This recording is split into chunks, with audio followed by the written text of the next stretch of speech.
Դու հայրենավաճառ ես, դու սովորական թուրք ես, ոնց որ կլիներ ամենասովորական շարքային թուրքը, բայց այդտեղ հարց է առաջանում։ Բա որ մենք Արցախ չենք ունեցել։ Տղեդ որտեղ էր բանակ գնացել։ Աշոտիկը որտեղ էր ծառայում։ Միգուցե Արցախի հանրապետությունում։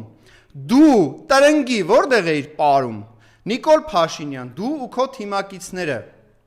տրնգի ապարել եք Արցախում, թե ոչ։ Ապարել եք, չէ՞։ Բա եթե դա ադրբեջանական էր, ինչի համար էիք ապարում, ինչի վրա էիք ուրախ։ Մեր զինվորները, ովքեր որ ծառայում են, ինչպես եւ ես Արցախի հանրապետությունում, բայց ոնց էր որ մերը չէր, մենք այնտեղ սահմանները պահում էինք։ Ինչի շնորհիվ էինք պահում։ Բանակցությունների շնորհիվ, մեր հաղթանակների շնորհիվ, մեր նախկին նախագահների շնորհիվ, չէ՞։ Բա հիմա դու եկել ես այդ ամեն ինչը հանձնել ես, վաճառել ես 5 միլիարդով։ Մեզ էլ ասում ես, որ մենք դա չենք ունեցել։ Բա որ չենք ունեցել, ո՞նց էինք գնում